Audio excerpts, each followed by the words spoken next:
Hello. The purpose of today's talk is to go over the idea of state in computing, why state is so important, what it means, where it shows up, and why state is such a big deal when you are writing code for computers. So, in the mid-20th century, there was a famous mathematician who laid some of the groundwork for modern computer science, Alan Turing, and he described in an essay this concept called the Turing machine. It was basically a theoretical concept for a computer. It wasn't actually an electrical embodiment of a computer like we would use today, but it had all the same concepts. Like basically you would be running programs or sets of steps based on a well-defined agreement as to what certain instructions should do, and modify some kind of memory to manage data. And the core of that is kind of what computers do for us in 2025. They manage data. They hold data. They allow us to access data when we want it. And this allows us to do a lot of interesting things. For example, you can put your files on a hard drive and turn your computer off, and they stay there. And then when you turn it back on, they're there. We also have more ephemeral or fleeting storage that goes away when the computer turns off. The memory, which, as I understand, was more similar to the idea of memory that was in the theoretical Turing machine. And then you have some computing center that actually carries out the instructions. And this theoretical machine, the Turing machine, can, in theory, be set up to solve any computer algorithm that modern computers would be solving. So,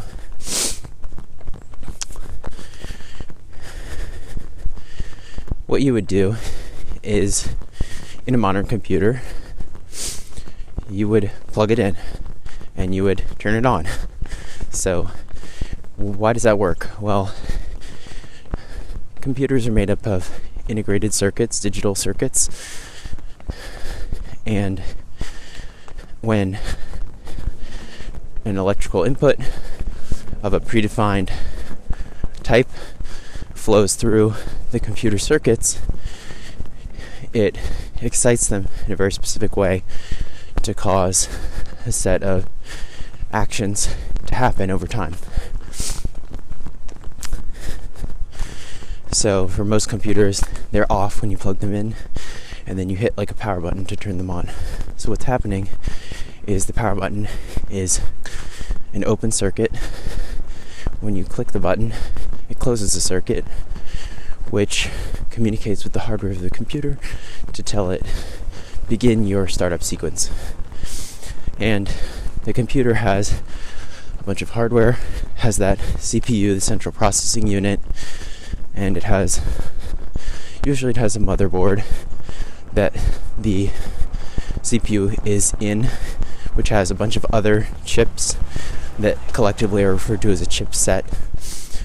And those chips do various things, help to kind of coordinate all the components of the computer together and make sure that all those startup functions can happen and that the CPU can actually execute instructions that are meaningful to get things going. So, hitting the power button will excite the hardware of the computer, not just the CPU, but the rest of the circuits on the motherboard. And it will trigger electrical impulses to go through the CPU, which begin its ability to start processing computing instructions sequentially. The CPU can then put data in and out of random access memory, RAM memory, which is that ephemeral storage. It can access data from like a hard drive or a solid state drive or some other type of more permanent storage and move it into the memory so that it can access it. Ultimately, you can't skip the memory in this concept of a computer that we use, because the CPU, the way it works, is very tightly coupled to the memory. And what it does, it is essentially has, think of it like a book. It has a contract or a book that has all the instructions that it is designed physically to be able to handle. Like physically, the wires inside of the CPU, really tiny, can only handle certain types of instructions done in certain ways. You can't change those formats without physically changing the wires that are inside the CPU. So, for example, you might have an instruction that the CPU can do that ultimately comes down to a series of zeros and ones that says, take the number 65 and put it into the RAM, the memory at this location. And then it can do other things and come back and then use that 65 maybe in combination with something else. It also does basic math. It adds numbers and subtracts and multiplies and divides. The computers often have what are called floating point units that can do math on decimal numbers. Floating point is just a technique for storing decimal numbers in binary.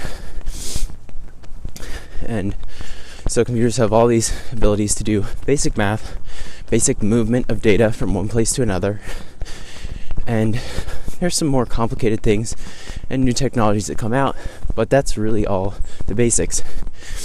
So different CPU manufacturers, or different iterations of CPUs from the same manufacturer, can have different contracts that they are going to follow.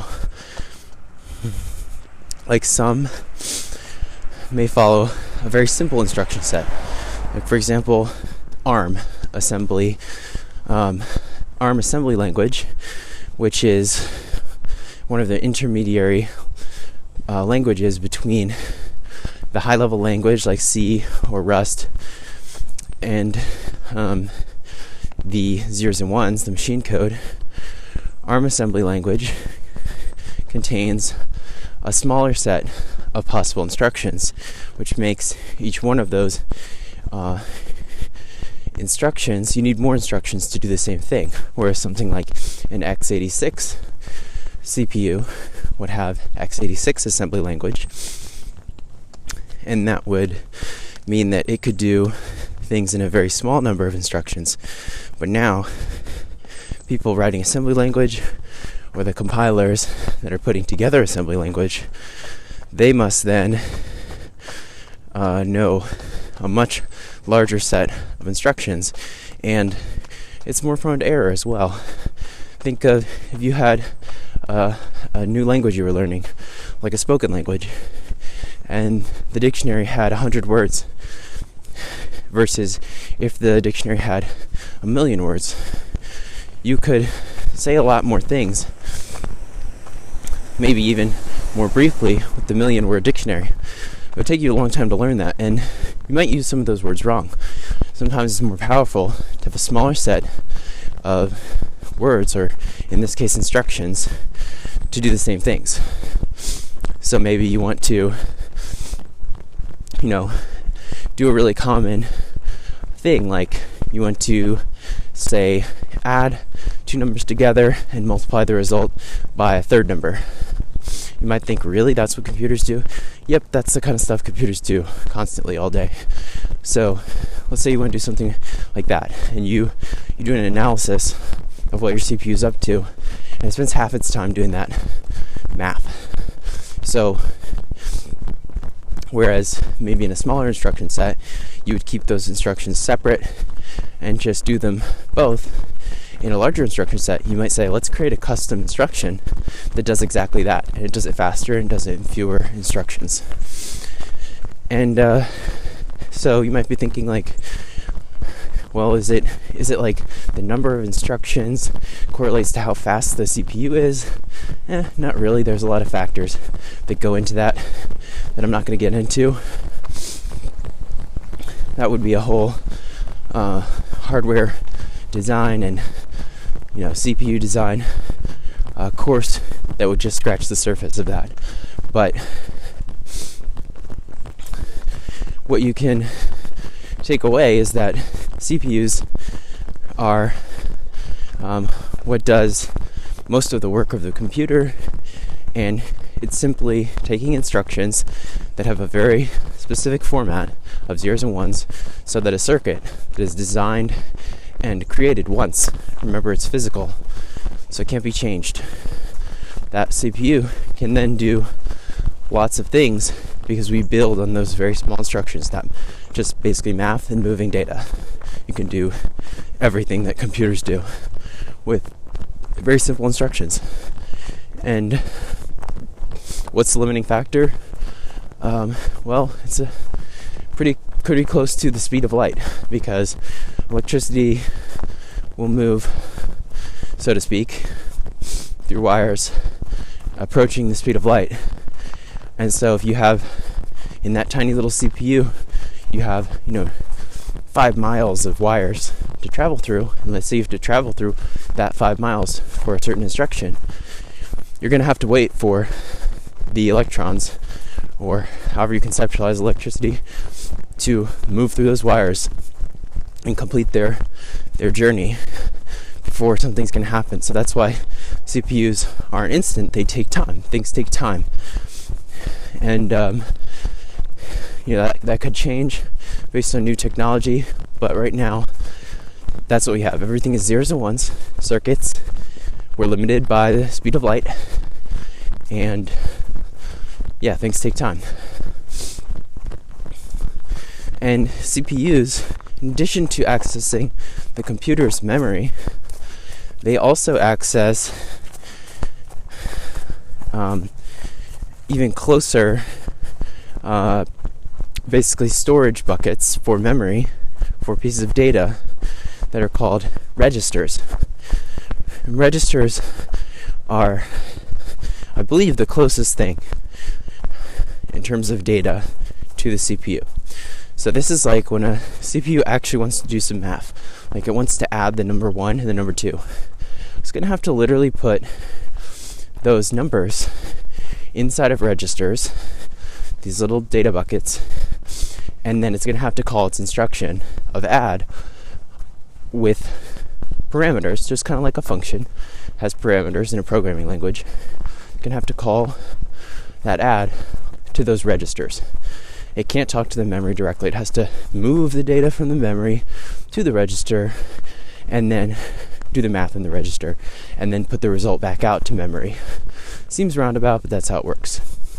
Think about how slow it would be. Remember, limited by the speed of light, and we have to move things, even just physically, all the way over to the memory. It's on the other side of the computer from the CPU. It's going to be slower. So, and it's also just not how, architecturally, it's not how the circuits work. There are even other places that data starts getting stored between the registers and the RAM, the memory. For example, if you've ever heard a CPU being advertised and they talk about how many megabytes of cache storage that it has. So what is cache? C-A-C-H-E. A cache is like a a temporary place to store something. Like if you've ever heard of a geocache, it was this concept where people would stow these little treasure boxes out in the world, and then you would go searching for the treasure boxes and kind of maybe open an app or a website to let people know that you found what was in the geocache.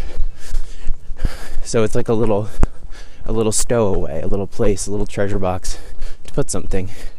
And what caches do is they speed up the movement of data, information, whatever, that is moving between the RAM and the CPU to go in the registers.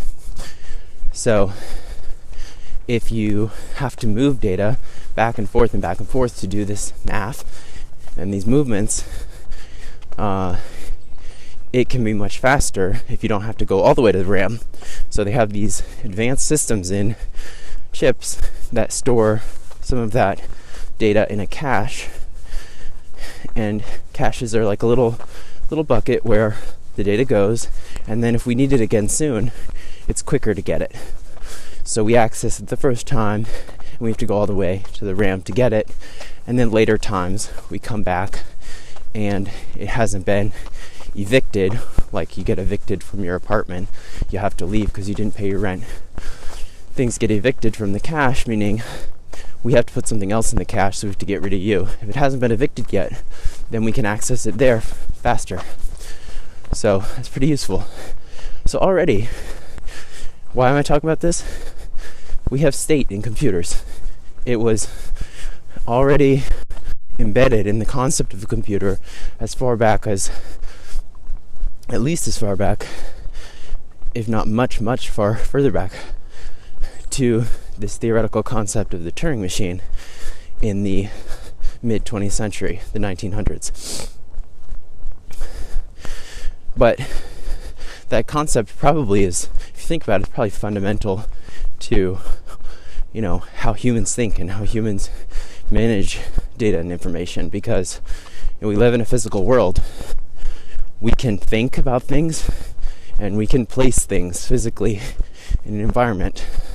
So I'm not going to get into the philosophy of that, but I bet you could do a deep dive on ancient Greek mathematicians or ancient Chinese mathematicians or something like that and find that they were thinking about these same things.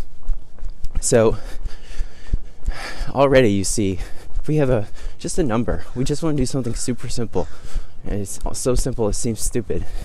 We want to just add the number 2 and 3 and get the result 5.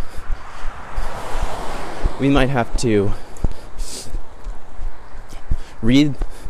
go as far as read those numbers off of your hard drive, and that takes a bunch of CPU instructions. We might have to move those pieces of data to the RAM.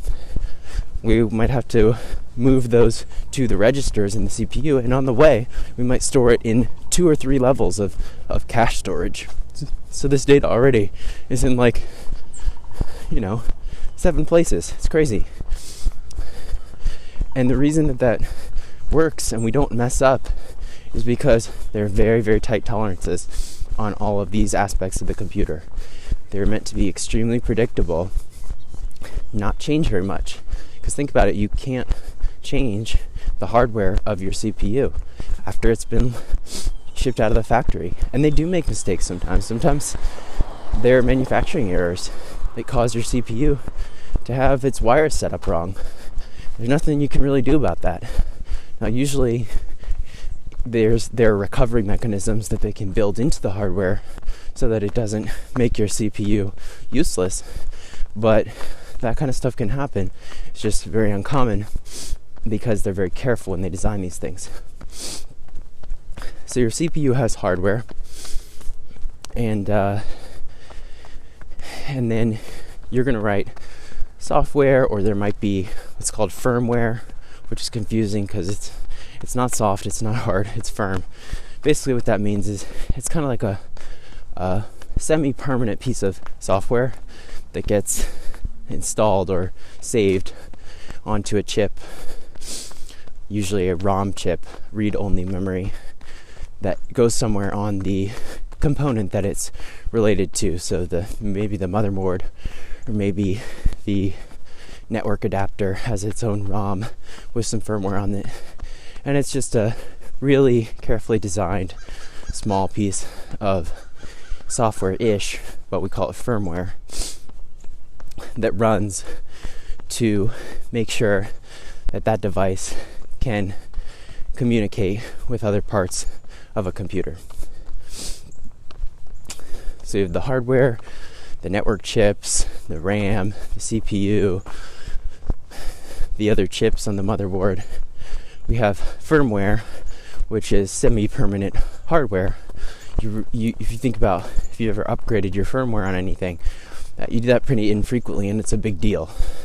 Like, the company tells you, download new firmware for your Wi-Fi router, and you have to plug your computer in and download this file, and you have to flash it. It's called flashing it over to the read-only memory.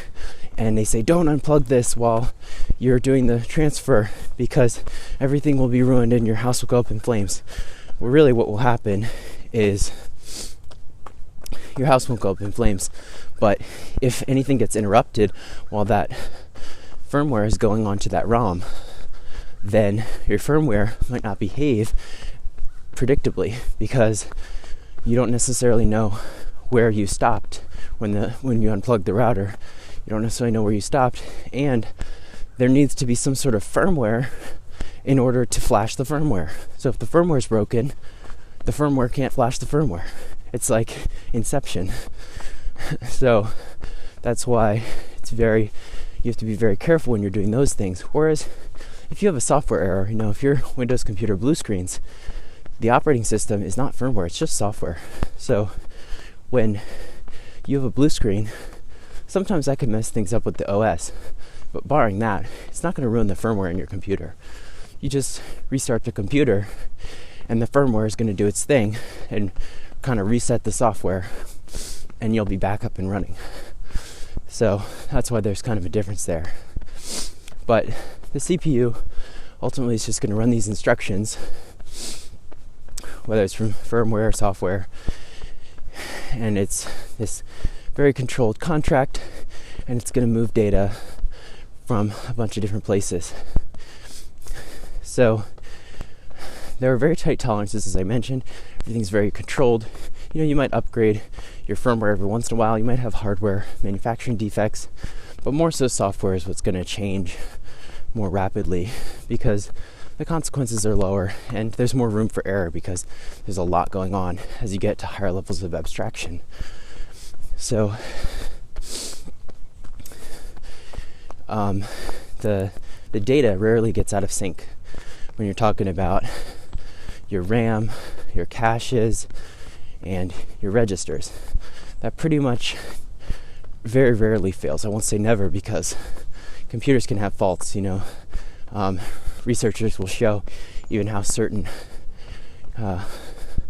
electrical or electromagnetic interference can actually throw off the things that happen inside your computer at that very low level, and you could even target a cyber attack by trying to change how the CPU interprets electricity. It's crazy, but most of the time that stuff doesn't happen, and those low-level components are so critical that they have fault recovery mechanisms built in there that are pretty good. But the issue with state, because what we're talking about is state. Think about like the state of affairs, how things are, the State of the Union address, talking about how things are going in the country, in the US. The president gives that speech. So state is like how things are, the way things that are right now, but it can change. The state was different yesterday than the state is today. Not talking about like a US state or a territory. I'm talking about like the way things are. And when you get into software, you start to also have data replicated in multiple places. Like, we've already seen how data is in the hard drive, the RAM, the caches, the registers. But when you get into software, you can have the same thing. Let's take the example of a JavaScript program where you have numbers that you're adding in the browser using a HTML page. So the user is going to enter 2 numbers into some input boxes, and then those numbers are going to get pulled out with some JavaScript added and then returned to the HTML document somehow. So at the point the user types those numbers in to those boxes, those now exist physically, or as physically as light from the screen coming into the user's eyes. They exist conceptually inside of the document object model. The HTML page actually contains those. If you right click inspect element, you're going to see those pieces of data. You have your JavaScript program, which is going to do something like document get element by ID dot value and try to get the value inside those, and it's going to represent that now as a variable in a program. And then it might pass those values to an adding function, and that function now has those variables come through as arguments, and then assigns those arguments to the parameters of the function,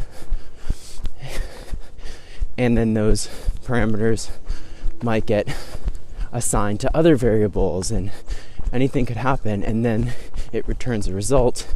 You see that like these 2 numbers, we just want to add 2 and 3 and get 5.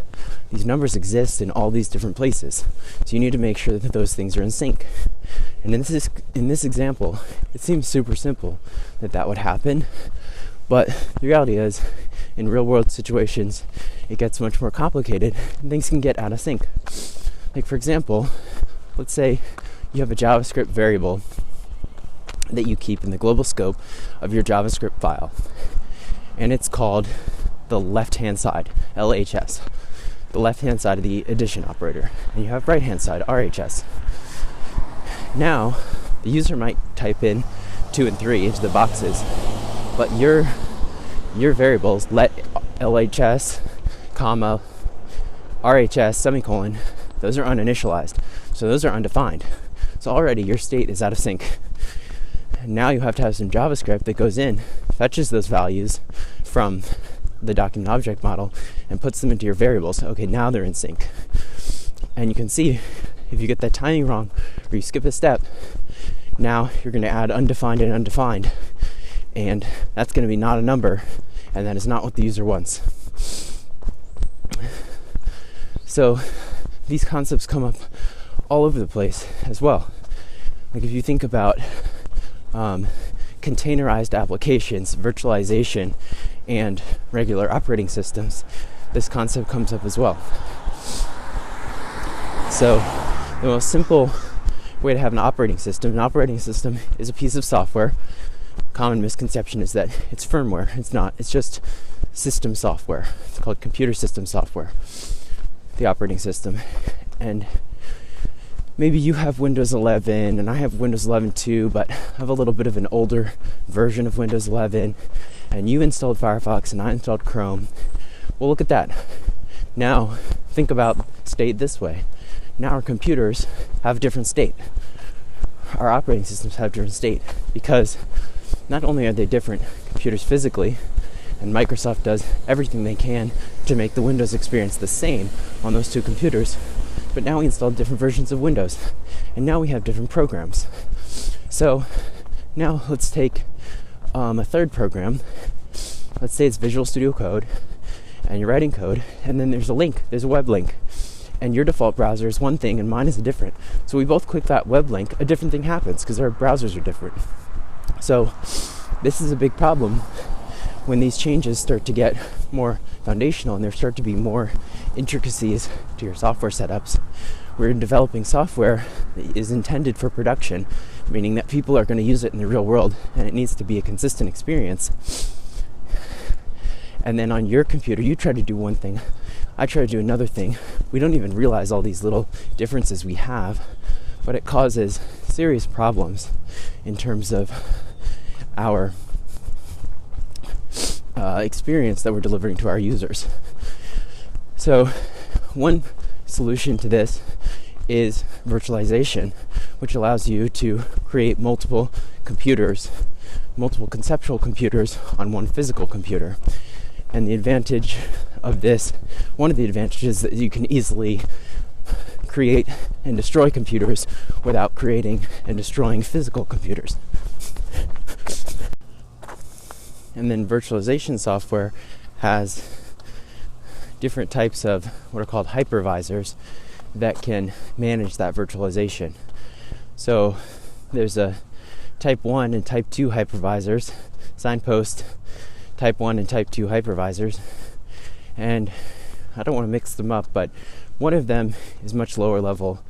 It's essentially kind of like an operating system that defines the virtualization system and allows multiple operating systems, multiple virtual computers to be run with different operating systems running on them on the same physical device. And then there's the other type of hypervisor, which runs sort of inside a normal operating system and is a little bit further from the actual hardware of the computer, but provides a similar type of experience with a few differences.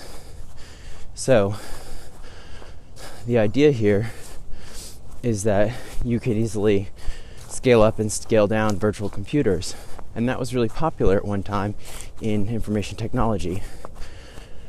What has become a little more popular recently, and virtualization still has its place. Like, for example, if you want to have two computers on the same physical computer and have two different users log in remotely and use those computers as their day-to-day computer workstations, that's still a really good option.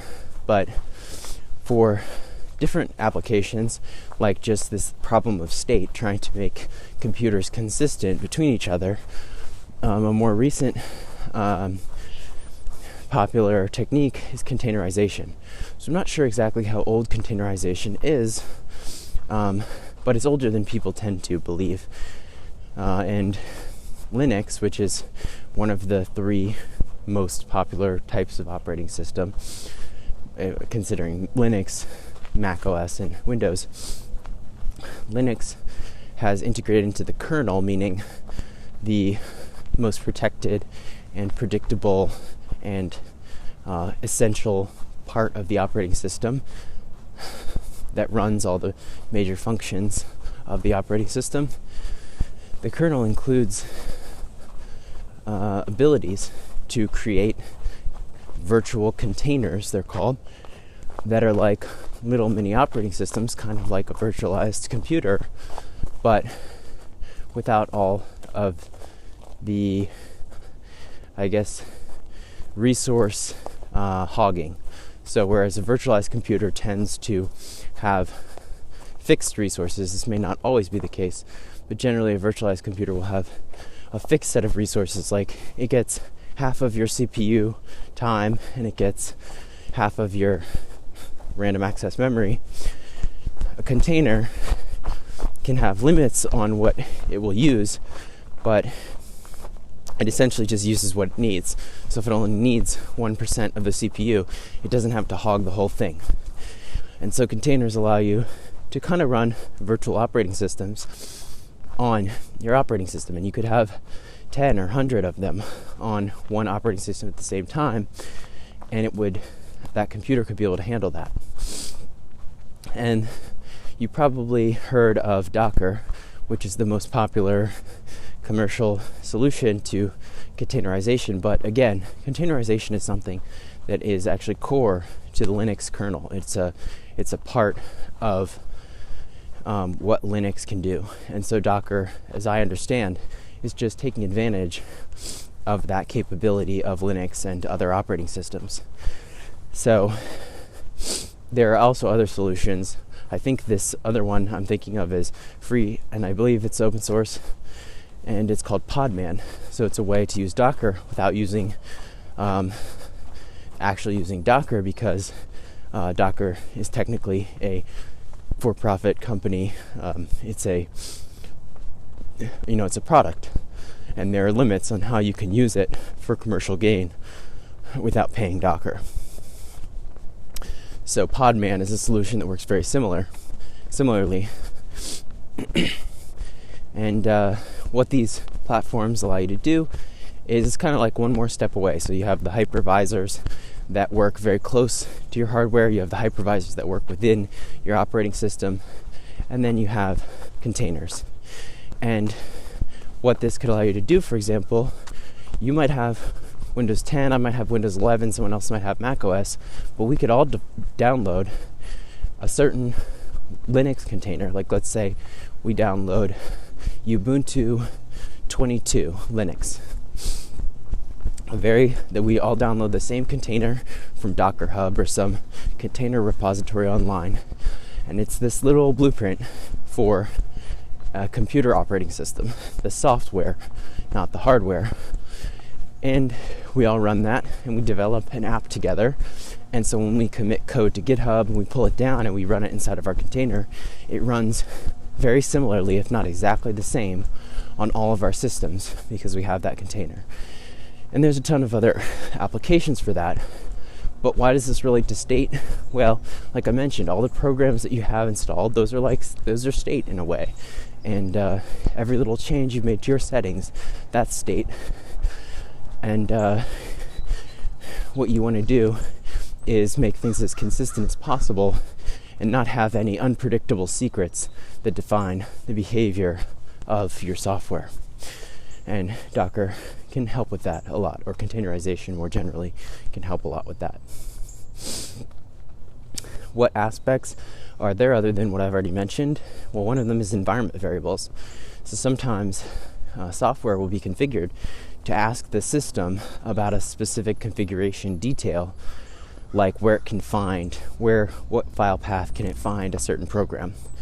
So an example would be, let's say you have an app that goes and scrapes data from Wikipedia, and so it needs some of the, not the point and click graphical user interface GUI part of a browser, but it needs, sorry, there's a loud noise, but it needs the core aspects of a web browser.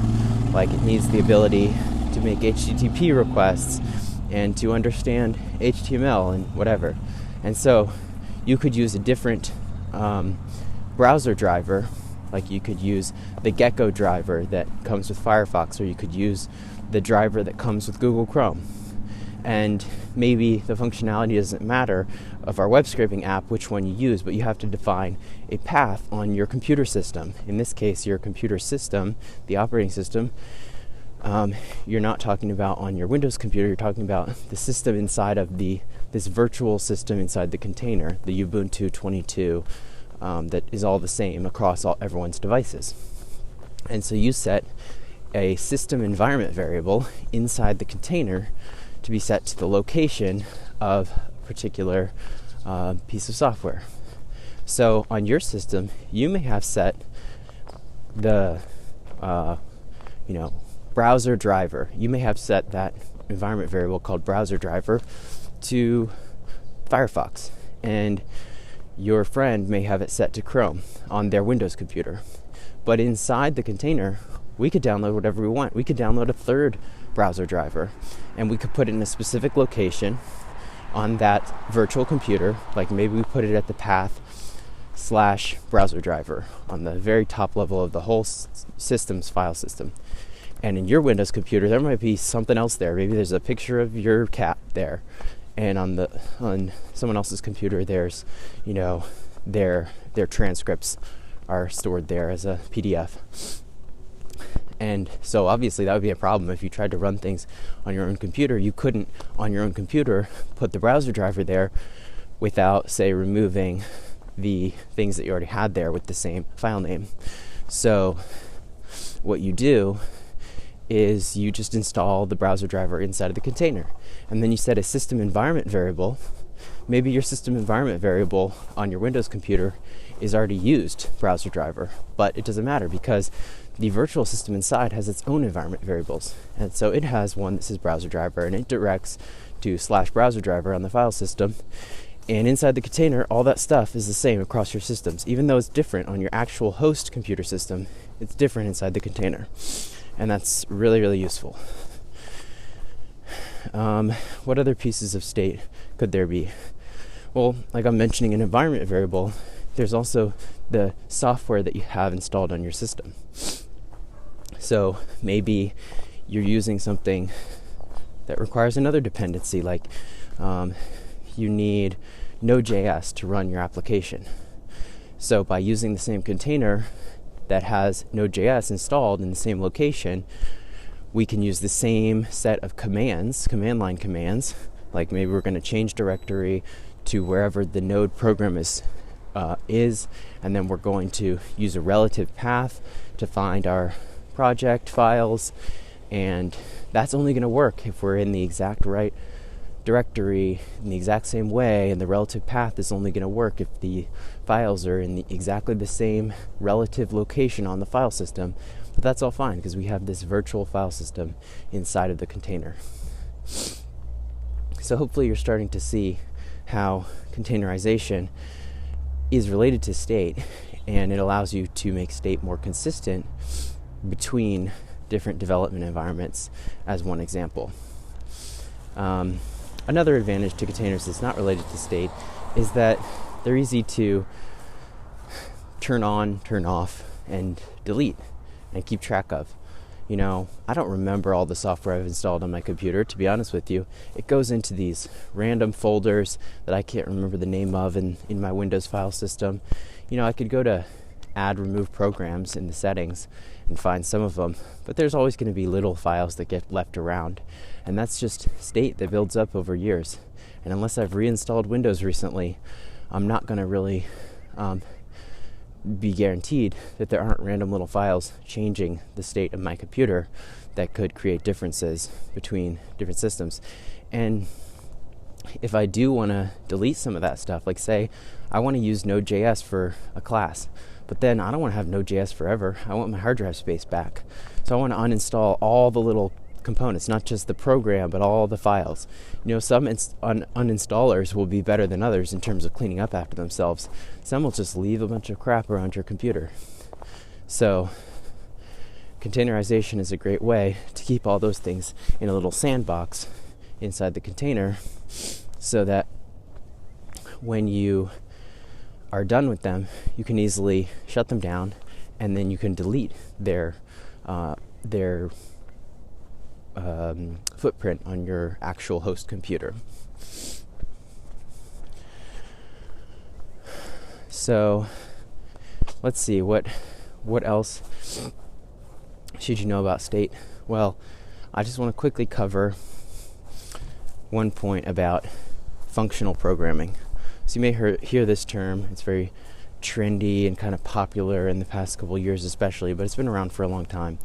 Functional programming is the idea that you could do all programming with functions, and to a lesser degree you could do a lot of your programming with functions, but not all of it. And there's this concept of a pure function, and essentially the most important thing about a pure function is it's a function, like a function in a programming language like Python or JavaScript or Java or C++ or Rust. It's a function. Functions are things that do a task. Sometimes they take parameters. You pass in arguments that become parameters, and then they have return values, and so they create things, or they do things for you. But there's this concept called a side effect. A side effect is something that isn't directly translated or communicated by the return value of a function, but it happens anyway. So let's say you have a global variable in JavaScript that you defined with the let keyword. So it's changeable, it's mutable. Mutable means changeable. And you change that value inside of a function. So you create a function called add, and it takes left-hand side and right-hand side as operators, or as parameters, and those parameters get added together and returned. But you put a little sneaky side effect where you change a global variable that was defined with let on the global scope, and that variable was called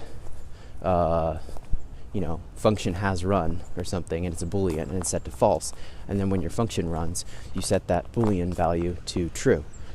Now your return value is just the sum of two numbers. So your user, meaning in this case the user of the function, who is another programmer, your function user has no idea unless you tell them in the documentation that there's a side effect, that this Boolean value will get changed. So that is considered a piece of state, that global variable, and that change to that piece of state is considered a side effect because it's not the main effect of the function, or at least it's not purported to be. You're not pretending, you're not telling the user explicitly that that's what I'm trying to do here. And so that would not be a pure function. It's still a function, but it's not a pure function because it has side effects. And so pure functions allow you to have a lot more predictability in your code because they just take things in and they spit things out. And every time, this is an important feature of a pure function, every time the function takes in the same values, it should return the same values. So that's kind of coupled to why it's important that there are no side effects. Because let's say you have that Boolean variable function has run, and once the function is run once, you want it to always return 0, which obviously is not the sum of the two numbers. So the user of the function thinks it's going to add 2 and 3 when they pass in 2 and 3, but actually after it's run once, it'll return 5 the first time. But once it's run once, there's an if statement in there that'll check function has run variable, and if function has run is true, which you set it to the first time you run the function, then it will just return 0 every time after that. So what you've done is created an impure function, because that function will return one value the first time you pass 2 and 3, and a different value subsequent times you pass 2 and 3. And the more pure your functions can be in general, it's typically regarded as being a good thing, because pure functions are predictable. It's like creating contracts within your code that are easy for people to follow and easy for people to understand. And you don't have to rely on reading the documentation carefully. You don't have to rely on your memory of, I don't mean your computer memory, but literally your memory in your head, your brain's memory. You don't have to rely on your brain's memory to remember that there's a global variable that you change inside that function. And this comes up all over the place in computing. Like if you've ever worked in Python and used the library pandas, it's kind of like it's a data library that you think of it, if you've never used it, like it lets you work with spreadsheet data, rows of data items. And one thing that pandas can do is it can make edits to data frames, they call them, essentially like a spreadsheet. Can make a change to a data frame in place, meaning it's like an Excel file on your computer where you want to delete a column. Okay, it's going to delete that column and save the file. Or it can make those changes not in place, meaning it's going to take your thing, make a copy of it, make the change, and then give you the copy. So it doesn't actually change the original version. That would be like opening your Excel spreadsheet, deleting a column, save as a different file, and then you have two files, the original and now the saved as one. Now you can already see how your memory, and in this case I mean your computer memory that your computer is going to use, is going to skyrocket as you start to make copies. Now the garbage collector will free that memory in Python after some time, but you will use more memory because you're not just editing what's already there, you're creating a new copy of something. But it's less error prone, and I've even encountered this myself many times actually, where you have a Python script or a Jupyter notebook, which is like a Python script with little clusters that you can run one at a time. And now if the script runs top to bottom, it might not work, because when you were working on the Jupyter notebook, you ran, let's say, the third block out of 5, you edited that block and then you ran it. And so there was a very specific state in your computer's memory based on this choice to use in-place edits versus making copies of data frames.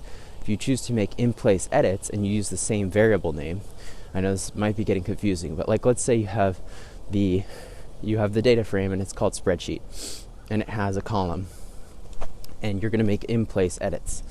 So you create the column in the first block of code and then you rename the column in the second block of code, and then you try to use the first name column in the third block of code. So if you run that from top to bottom, it's not going to run. But while you were developing it, you didn't realize that because you only ran the first block and then the second block, and then you had to make some changes in the first block. So you went back up to the first block, and then you went down to the third block. And so at that point, first block changed the column name back to what the third block was expecting. Then you go to the third block and you run it, and it's the correct name. But really, if you ran the file top to bottom, it wouldn't work because you had changed that file name in block 2. So if that went over your head, that's fine. But the basic idea is making in-place edits to code that you can run out of order is an example of where state can get you in trouble, because Jupyter Notebooks, this way of running Python in little sections, it's not as simple as running your entire file top to bottom. To save you time, they'll let you run just a part of your code. But if you use your human brain and your human choices to run that code out of order while you're developing the code, you could give it to someone else and they are just going to run it top to bottom, and wow, it doesn't work. It has an error. And you're like, wow, that's crazy. It worked fine for me, right? Because you ran everything in a very specific order, and you got your results spreadsheet and you called it a day. And then you gave that code to someone else and you thought, well, I got the correct spreadsheet, so my code should work. But it turns out you played with state in a dangerous way, and so it's unpredictable how that's going to behave. I mean, it's deterministic, meaning there is a correct answer to how it works, but it's unpredictable because you can't necessarily remember which order you ran things in. Like if someone gets that file, it doesn't run top to bottom, and they say, oh, okay, so it's a problem with what order you ran the blocks in. And there's 50 blocks of code. And so they say, well, what order did you run the blocks of code in? And you're like, I don't know, that was like 3 weeks ago, right? So this is a big issue with state. So if you can, when you write functions, try to avoid side effects as you can, and try to make your functions pure if you can. Sometimes it's not going to be possible because, like I said, computers are built around state. Modern computers, this is the system that we use. It's state. We basically have state, we change state. That's computers. But functions can allow us to constrain ourselves into a model that is actually more easy to think about because our human brains are limited. The computers can do all kinds of things, and there are a million possibilities plus of what can happen in a computer that it can handle, but we can actually not handle all of those contingencies. And just a little signpost for state managers on the web. Signpost state manager.